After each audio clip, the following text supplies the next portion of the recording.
Hi friends, welcome back to my channel. Beach side போனால் நம்ம விரும்பி சாப்பிடக்கூடிய மசாலா சுண்டல் வீட்லேயே நல்லா டேஸ்டியாக எப்படி செய்யலான்றதை பார்க்கலாம். பார்க்குறதுக்கு முன்னாடி சேனலை மறக்காமல் சப்ஸ்கிரைப் பண்ணி வச்சுக்கோங்க. கூடவே இருக்கிற பெல் ஐக்கனையும் கிளிக் பண்ணிக்கோங்க. அப்போ தான் நான் போடுற வீடியோஸ் எல்லாமே உங்களுக்கு நோட்டிஃபிகேஷனாக கிடைக்கும்.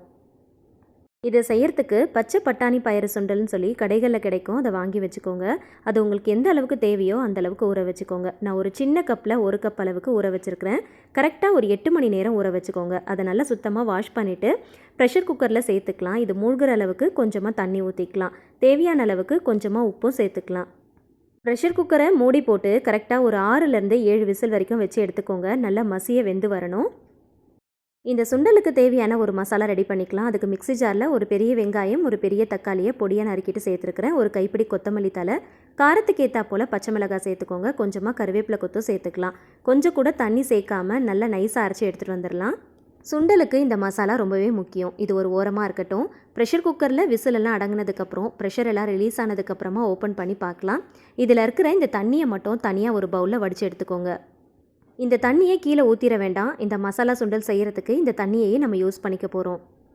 கரண்டி இல்லைனா மத்து யூஸ் பண்ணி இந்த சுண்டல் பயிரை ஒன்றும் பாதியமாக நல்லா மசிச்சு எடுத்துக்கோங்க. ஒரு சில பேர் மிக்ஸி ஜாரில் போட்டு அடித்து எடுப்பாங்க. ஆனால் அந்த மாதிரி அடித்து எடுத்துட்டோம் அப்படின்னா ரொம்ப நைஸான பேஸ்ட் ஆயிரும். இந்த மாதிரி ஒன்றும் பாதியமாக இருந்தால் தான் இந்த மசாலா சுண்டலுக்கு நல்ல ஒரு டேஸ்ட்டு கிடைக்கும். இதை நல்லா மசிச்சுட்டு ஒரு பவுலில் தனியாக எடுத்து ஒரு ஓரமாக வச்சிடலாம். இதை செய்யறதுக்கு நல்ல ஒரு கனமான ப்ரெஷர் குக்கராக பார்த்து எடுத்துருக்கிறேன். இதில் கொஞ்சமாக தேவையான அளவுக்கு ஆயில் சேர்த்துக்கலாம். ஆயில் நல்லா சூடானதும் அரைச்சி வச்சுருக்கிற தக்காளி பேஸ்ட்டு சேர்த்து கூடவே 1 ஸ்பூன் இஞ்சி பூண்டு பேஸ்ட்டையும் சேர்த்து இந்த எண்ணெயிலேயே நல்லா வதக்கி விடலாம். இதில் சேர்த்துருக்கிற தக்காளி, இஞ்சி பூண்டு பேஸ்ட் இது எல்லாமே எண்ணெயில் நல்லா வதங்கி அதோடைய பச்சை வாசனை போகிற அளவுக்கு நல்லா ஒரு 2லேருந்து 3 நிமிஷம் வரைக்கும் பொறுமையாக நல்லா வதக்கி விடுங்க. இதில் சேர்க்கறதுக்காக மஞ்சள் தூள், காஷ்மீரி மிளகாய் தூள், ஜீரகத்தூள், தனியாத்தூள், கரம் மசாலா, சாட் மசாலா இது எல்லாமே ஒரு 1/2 ஸ்பூன் அளவுக்கு மட்டும் சேர்த்துக்கோங்க.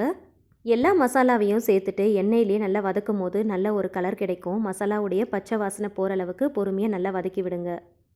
மசாலா நல்லா வதங்கி பச்சை வாசனை போகணும்.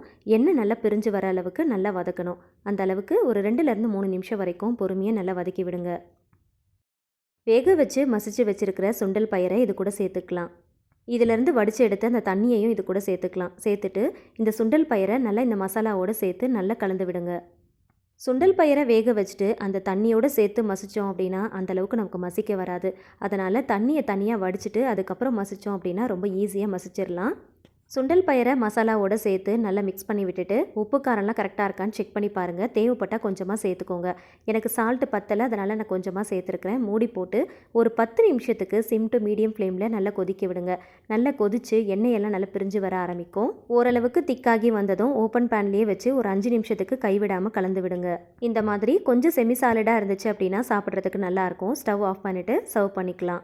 இது கொஞ்சம் நேரம் ஆறுனதுக்கப்புறம் பார்த்தீங்கன்னா நல்லா கெட்டியான மாதிரி ஆகிடும். அதனால் இந்த மாதிரி ஸ்டேஜில் இருக்கும் போதே ஸ்டவ் ஆஃப் பண்ணிடலாம். ஈவினிங் டைம் நல்லா சுட சுட ஒரு டீ காஃபியோட சூடாக சேர்த்து சர்வ் பண்ணிங்கன்னா டேஸ்ட் ரொம்ப நல்லாயிருக்கும். சர்வ் பண்ணும்போது மேலால் பொடியாக நறுக்கின பெரிய வெங்காயம், நறுக்கின கொத்தமல்லி தலைகள், கொஞ்சம் போல் கார்ன் சேர்த்துக்கலாம். தேவைப்பட்டால் விருப்பம் இருந்துச்சுன்னா கொஞ்சம் போல் கேரட்டை துருவிட்டு கூட சேர்த்துக்கலாம். பொடியாக நறுக்கின மாங்காய் கூட சேர்த்துக்கலாம். ரொம்ப டேஸ்ட்டாக இருக்கும் சாப்பிட்றதுக்கு. கண்டிப்பாக அந்த ரெசிப்பியை வீட்டில் ஒரு முறை ட்ரை பண்ணி பாருங்கள். பீச் சைட் போனோம் அப்படின்னா கண்டிப்பாக அந்த ரெசிப்பியை நம்ம டேஸ்ட் பண்ணுவோம் இல்லையா? ஸோ வீட்லேயே ட்ரை பண்ணி பாருங்கள். வீடியோ பிடிச்சா மறக்காமல் லைக் பண்ணுங்கள். ஃப்ரெண்ட்ஸ் அண்ட் ஃபேமிலிஸ் கூட ஷேர் பண்ணிக்கோங்க. கண்டிப்பாக ட்ரை பண்ணி பார்த்துட்டு ஃபீட்பேக் ஷேர் பண்ணுங்கள். நான் போடுற ரெசிபி வீடியோலாம் உங்களுக்கு பிடிச்சா மறக்காமல் வீடியோக்கு லைக் கொடுங்க. உங்களுக்கு தெரிஞ்ச எல்லார் கூடயுமே ஷேர் பண்ணிக்கோங்க. கண்டிப்பாக ட்ரை பண்ணி பாருங்கள். இந்த மாதிரி இன்னும் நிறைய ரெசிபிஸ்லாம் தெரிஞ்சுக்க என்னோட சேனலை மறக்காமல் சப்ஸ்கிரைப் பண்ணிவிட்டு எனக்கு சப்போர்ட் பண்ணுங்கள். தேங்க்ஸ் ஃபார் வாட்சிங்.